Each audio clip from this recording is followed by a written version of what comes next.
unlocking the secrets of an ancient, nearly forgotten language. There are clues in the chants of a church congregation.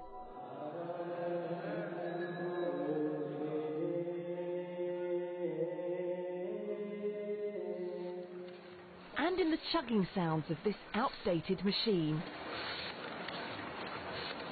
seeming to gasp for air, as it works overtime to preserve not just a language, but a country's link to its distant past.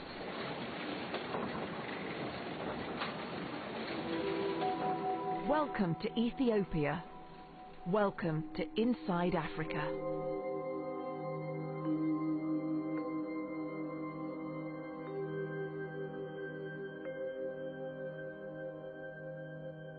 He sits in relative darkness and complete silence.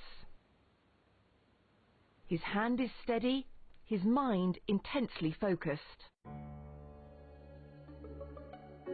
There's an artistry to this man's work, but also a technical side, an attention to detail that is essential. He's a Merigeta, which is similar to a monk in the Ethiopian Orthodox Church. His job is to preserve ancient manuscripts by meticulously rewriting them as they originally appeared, in the all but forgotten language of Ge'ez. Ge'ez means free. It is a language of the free people. Dr. Ayel Bakeri is an author and historian. He says part of the significance of Ge'ez is that it's an ancient language, native to Ethiopia, that's still used in script today. Ethiopia remains the only country in Africa that has never been colonized. The reason for not being colonized, in part, is a result of the depth and knowledge of the history that the people have, their sense of identity. But for all his years on research on Ge'ez, Bakeri has never had a hands-on experience like this one, at the Patriarchate Museum in Addis Ababa. So we have a traditional scribe here. These tools were used as far back as the 3rd century to scrub and soften animal skin into parchment. That's what we see over there. Yes, it is a material and which they make it of the skin of goat or sheep in order to make a soap.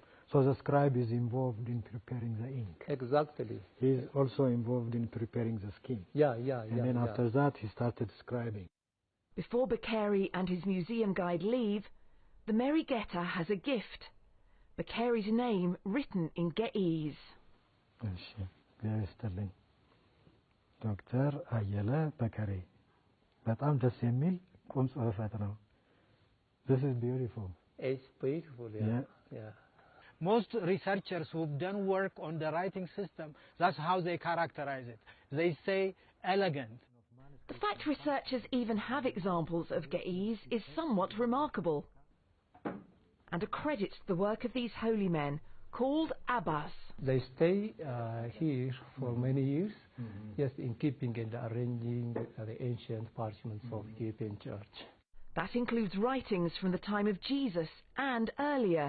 The script, we can definitely say, we can trace it back to what we call pre-Aksumite period.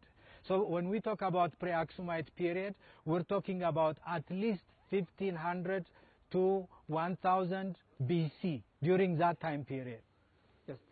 Beautiful pictures. Researchers believe most Ethiopians spoke Ge'ez until somewhere between the 10th and 12th centuries AD. Since then, the Ethiopian Orthodox Church has been a guardian of the language. Great collection of manuscripts here, right? Could you please tell me what these manuscripts are? Manuscripts are prepared from skin of goat and sheep. For example, here we have an ancient parchment which is written by ancient fathers of the Ethiopian Church. Few people, even experts like Bakeri, ever get this close to such history. Would you mind if I can hold it? I will be very careful. You can hold it. This is so delicate. Yeah, keep it careful. Yeah, I'll be holding it carefully. This is the first time that had something in my hand, Wow. an ancient manuscript. This is beautiful. So what's this hole right here? Just when they slaughter the sheep or goat, maybe the knife, maybe the knife. The knife mistakenly cuts the skin, right? The skin, that's the reason. But still, they manage to use it, right? Yeah, they manage to use it. They manage to make a folio out of it, right? Yeah. And the parchment is held up incredibly well. This is from the 11th century AD. So these are actually not just simply religious manuscripts. These are also secular manuscripts. Secular They tell us about the history of Ethiopia. The history of Ethiopia, about medicine, as you said earlier, about medicine, about philosophy. And literature too. Literature too, exactly, yeah. The pages give insight into a developed Ethiopian culture that some historians say rivaled societies in Rome and Greece, but for unknown reasons vanished around the same time most people stopped speaking the language, between the 10th and 12th centuries. Thanks to these writings, we see how the people monitored stars, how they used a calendar to track time, and how they worshipped. This is a very important reference point to our history. It is also important documents that help us connect to the rest of the world. That's how significant this place is. The writing system is different from the other writing systems, especially from Latin, from Greek writing, because the Greek or the Latin is alphabetic. You know, it's a kind of writing system where the vowels and the consonants are separate. But as in our case, we have a syllabic system, meaning for every sound in the language, we have characters. Touching a piece of his country's history has only strengthened Bakari's opinion that the little-known language of Ge'ez is key to understanding Ethiopia. So thank you so much for showing me this. This is a special treat. I highly appreciate it. It's not only one of the foundations of our nation, but that ancient tradition is continuous. It has been kept from generation to generations until the present time.